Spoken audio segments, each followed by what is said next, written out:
ನಮಸ್ಕಾರ ಸ್ನೇಹಿತರೆ, ಇವತ್ತು ಗ್ಯಾಸ್ ಸ್ಟವ್ ಬಗ್ಗೆ ತಿಳಿಸ್ಕೊಡೋಣ ಅಂತ. ಕೆಲವ್ರ ಮನೇಲಿ ನೀರು ಹಾಕ್ಬಿಟ್ಟು ಪಳ ಅಂತ ತೊಳೆಯೋ ಥರ ಮಾಡಿಬಿಡ್ತಾರೆ, ಹೊಳೆಯೋ ಥರ. ಯಾವ ಥರ ಅಂದರೆ ಈ ಪಾತ್ರೆ ಎಲ್ಲ ತೊಳಿತಾರಲ್ಲ, ಬೆಳಗ್ತಾರಲ್ಲ, ಆ ಥರ ಬೆಳೆದ್ಬಿಡ್ತಾರೆ ಸ್ಟವ್ನ, ಮನೇಲಿರೋ ಸ್ಟವ್ಗಳನ್ನ. ಆ ಸ್ಟವ್ಗಳನ್ನ ಯಾವುದೇ ಕಾರಣಕ್ಕೂ ತೊಳಿಬಾರ್ದು. ಏನಕ್ಕೆ ತೊಳಿಬಾರ್ದು ಅಂತ ನಾನು ಮುಂದೆ ನಿಮ್ಗೆ ತಿಳಿಸ್ತೀನಿ. ವಿಡಿಯೋ ಪೂರ್ತಿ ನೋಡಿ, ಸರಿನಾ? ಏನೇನು ಮಾಡಬೇಕು, ಏನೇನು ಮಾಡಬಾರ್ದು ಅನ್ನೋದನ್ನು ನಿಮಗೆ ಮುಂದೆ ತಿಳಿಸ್ತೀನಿ ನಾನು. ಮನೇಲಿ ಯಾವುದೇ ಕಾರಣಕ್ಕೂ ಸ್ಟವ್ನ ತೊಳಿಬೇಡಿ. ಹಂಗೂ ನೀವು ತೊಳಿಲೇಬೇಕು ಅಂದರೆ ಪೂರ್ತಿ ತೊಳೆದುಬಿಟ್ಟು ಹೋಗಿ ನಿಯರ್ ಬೈ ನಿಮ್ಮ ಅಂಗಡಿ ಮನೆ ಅಕ್ಕಪಕ್ಕ ಇರೋವಂಥ ಸರ್ವಿಸ್ ಸೆಂಟ್ರ್ ಕೊಡಿ, ನೀಟಾಗಿ ಸರ್ವಿಸ್ ಮಾಡಿ ಕೊಡ್ತಾರೆ.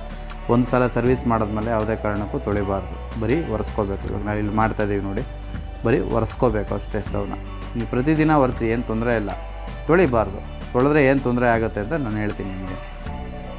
ನೋಡಿ, ಈ ಥರ ವಾಶ್ ಮಾಡ್ಕೊಳ್ಳಿ, ಒರೆಸ್ಕೊಳ್ಳಿ, ನೀಟಾಗಿರುತ್ತೆ. ತೊಳೆದ್ರೆ ನಿಮಗೆ ಅದು ಎಷ್ಟು ತೊಂದರೆ ಆಗುತ್ತೆ ಅನ್ನೋದು ನಾನು ನಿಮಗೆ ಹೇಳ್ತೀನಿ.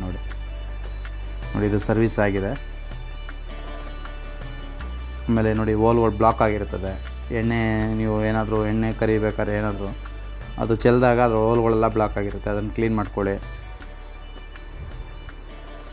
ಪೂರ್ತಿ ಎಲ್ಲ ಓಲ್ನು ಯಾವ್ದಾರು ಒಂದು ಸೂಜಿನೋ ಅಥವಾ ಪಿನ್ನೋ ಏನಾದರೂ ಒಂದು ಶಾರ್ಪ್ ಆಗಿರೋವಂಥದ್ರಲ್ಲಿ ನೀವು ಕ್ಲೀನ್ ಮಾಡ್ಕೊಳ್ಳಿ, ನೀಟಾಗಿ ಉರಿಯುತ್ತೆ.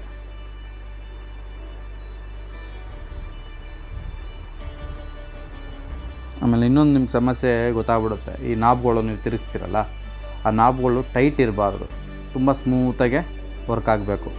ನೀವು ತುಂಬ ಏನಾದರೂ ಹಾಲ್ಡಿತ್ತು ಅಂದಾಗ ದಯವಿಟ್ಟು ಅದನ್ನು ಸರ್ವಿಸ್ ಮಾಡಿಸೋದು ತುಂಬ ಒಳ್ಳೆಯದು. ಆ ಹಾಲ್ಡೆಲ್ಲ ಆಗೋದು ಕಾರಣ ಬಂದೇ ನೀವು ನೀರಲ್ಲಿ ವಾಶ್ ಮಾಡ್ತೀರಲ್ಲ, ಅದರಿಂದ. ನೋಡಿ, ಇವಾಗ ನಾವು ತೋರಿಸ್ತೀವಿ ನೋಡಿ. ಈ ನೀವು ತೊಳೆದ್ರೆ ಈ ಥರ ಇದೆಯಲ್ಲ, ಕಾಕ್ ಅಂತೀವಿ ಇದನ್ನು. ಇದು ಒಳಗಡೆ ಹೋಗಿ ನೀರು ಅಥವಾ ಏನಾದರೂ ನೀವು ವಾಶ್ ಮಾಡಿದ್ದ ಸೋಪು ಗೀಪು ಎಲ್ಲ ಹೋಗಿ ಒಳಗಡೆ ಕೂತ್ಕೊಂಡಾಗ ಲೀಕೇಜ್ ಆಗೋ ಸಂಭವ ಜಾಸ್ತಿ. ತುಂಬ ಲೀಕೇಜ್ ಆಗುತ್ತೆ, ನಿಮಗೆ ಗೊತ್ತೇ ಆಗೋಲ್ಲ. ಮನೇಲಿ 1 ತಿಂಗಳು ಸಿಲಿಂಡ್ರು, 2 ತಿಂಗಳು ಸಿಲಿಂಡ್ರು ಬರ್ತಿತ್ತು, ಇವಾಗೆಲ್ಲ 15 ದಿನಕ್ಕೆ ಖಾಲಿ ಆಗ್ತಾಯಿದೆ ಅಂದರೆ ಈ ಥರ ಕಿಟಕಿ ಚೆನ್ನಾಗೆ ಏನಾದರೂ ಗಾಳಿ ವಾತಾವರಣ ಜಾಸ್ತಿ ಇತ್ತು ಅಂದರೆ ನಿಮಗೆ ಗೊತ್ತೇ ಆಗೋಲ್ಲ, ಗಾಳೀಲಿ ಹೋಗ್ಬಿಡುತ್ತೆ ಗ್ಯಾಸ್ ಎಲ್ಲ. ನೀವು ಅದನ್ನು ಸ್ವಲ್ಪ ಅಬ್ಸರ್ವ್ ಮಾಡಿ. ಯಾವುದೇ ಕಾರಣಕ್ಕೂ ಸ್ಟವ್ಗಳನ್ನ ತೊಳಿಬೇಡಿ ಅಂತ ನಾನು ಅದಕ್ಕೋಸ್ಕರನೇ ಒತ್ತಿ ಹೇಳ್ತಾ ಇರೋದು. ಬರೀ ಒರೆಸ್ಕೋಬೇಕು ಅಷ್ಟೇ, ಯಾವುದೇ ಕಾರಣಕ್ಕೂ ಸ್ಟವ್ಗಳನ್ನ ತೊಳಿಬೇಡಿ, ನನ್ನ ಕಡೆಯಿಂದ ರಿಕ್ವೆಸ್ಟು. ಆಮೇಲೆ ಇನ್ನೊಂದು ಸಮಸ್ಯೆ ಬರುತ್ತೆ. ಹಿಂದಗಡೆ ನೀವು ಪೈಪು ಎಳಿತೀರಲ್ವ ಜೋರಾಗೆ, ಪೈಪ್ ಹಾಕಕ್ಕೆ ಹೋದಾಗ, ಹೊಸ ಪೈಪ್ ಹಾಕಬೇಕು ಅಂದಾಗ ಜೋರಾಗಿ ಎಳೆದಾಗ ಅದು ಕಟ್ಟಾಗೋಗುತ್ತೆ.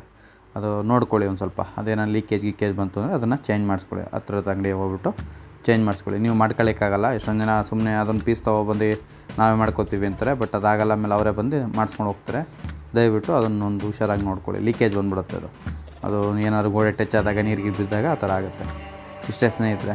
ಇನ್ನೂ ಹೇಳ್ಕೊಡ್ಬೋದು, ಬಟ್ ಬೇಡ, ಅಷ್ಟೊಂದೆಲ್ಲ ಪೂರ್ತಿ ತಿಳ್ಕೊಂಡ್ರೆ ತುಂಬ ಕಷ್ಟ ಆಗುತ್ತೆ. ಇದು ಗ್ಯಾಸ್ ಸ್ಟವ್ ಅಲ್ವಾ, ಸ್ವಲ್ಪ ಸೇಫ್ಟಿ ಇಂಪಾರ್ಟೆಂಟು. ಸ್ವಲ್ಪ ನಾವು ಐಡಿಯಾ ಇದೆ ಮಾಡ್ಕೊತೀವಿ ಅಂತೆಲ್ಲ ಹೋಗೋದೆಲ್ಲ ತುಂಬ ತೊಂದರೆ. ಯಾಕೆಂದರೆ ಗ್ಯಾಸ್ ಜೊತೆ ಆಟ ಆಡೋದು ಬೇಡ, ಬೆಂಕಿ ಜೊತೆ ಸರಸ ಆಡಬಾರ್ದು ಅಲ್ವಾ. ಇದು ಈ ಸ್ಟವೇ ಆಗಲಿ, ಬರೀ ಗ್ಲಾಸ್ ಸ್ಟವ್ ಹೇಳಿದ್ರು, ಸ್ಟೀಲ್ ಹೇಳಿಲ್ಲ. ಸ್ಟೀಲ್ ಬೇಕಾದ್ರೆ ತೊಳಿಬೋದಲ್ವೇನೋ ಅಂದ್ಕೊಂಡು ಆಮೇಲೆ ಸ್ಟೀಲ್ ಸ್ಟವ್ನು ತೊಳೆಯೋಕ್ಕೆ ಹೋಗ್ಬಿಡಿ. ಅದು ಎಲ್ಲ ಮೆಕ್ಯಾನಿಸಮ್ ಒಂದೇ ಬರುತ್ತೆ. ಸ್ಟೀಲ್ ಸ್ಟವ್ನು ತೊಳಿಬಾರ್ದು, ಗ್ಲಾಸ್ ಸ್ಟವ್ನು ತೊಳಿಬಾರ್ದು, ನಿಮ್ಮ ಮನೇಲಿರೋ ಆಬನ್ನು ತೊಳಿಬಾರ್ದು. ಯಾವುದೇ ಇದ್ರೂ ಒರೆಸ್ಕೊಂಡ್ರೆ ಒಳ್ಳೆಯದು. ಈ ವಿಡಿಯೋ ನಿಮ್ಗೆ ಇಷ್ಟ ಆಯಿತು ಅಂದರೆ ದಯವಿಟ್ಟು ನಮ್ಮ ಚಾನಲ್ನ ಸಬ್ಸ್ಕ್ರೈಬ್ ಆಗಿ ನನಗೆ ಸಪೋರ್ಟ್ ಮಾಡಿ. ಇನ್ನೂ ಹೆಚ್ಚಿನ ಮಾಹಿತಿಯನ್ನು ತಿಳಿಸ್ಕೊಡ್ಲಿಕ್ಕೆ, ಇನ್ನೂ ಹೆಚ್ಚಿನ ಮಾಹಿತಿಗಳನ್ನು ನಿಮ್ಮ ಜೊತೆ ಹಂಚ್ಕೊಳ್ಳಿಕ್ಕೆ ಪ್ರಯತ್ನ ಪಡ್ತೀನಿ. ಧನ್ಯವಾದ. ಜೈ ಹಿಂದ್, ಜೈ ಕರ್ನಾಟಕ.